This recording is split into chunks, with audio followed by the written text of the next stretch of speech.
తర్వాత ఇంకా వాళ్ళందరినీ గంజాయి బ్యాచ్ అని ముద్రేస్తున్నారా వీళ్ళు? అంటే వైఎస్ఆర్ కాంగ్రెస్ పార్టీ వాళ్ళు అంటే అంత నేర చరిత్రలు అని చెప్పే ప్రయత్నం కదా వీళ్ళు ఫ్రమ్ ద బిగినింగ్ చేసేది. ఇప్పుడు కొత్త ఏముంది?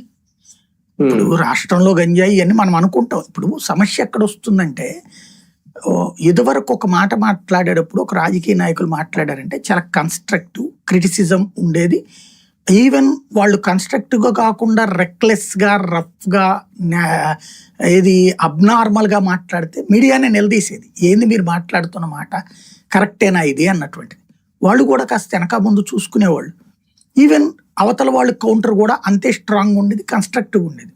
ఇప్పుడు పరమ అరాచకంగా ఉంటుంది. అసలు ఆ భాష, ఆ పదజాలము, ఆ way of politics, dirty politics నడుస్తున్నాయి ఇప్పుడు. ఈ డర్టీ పాలిటిక్స్ అనేటటువంటి దాంట్లో మనం ఎలాంటి మాటలైనా మాట్లాడచ్చు.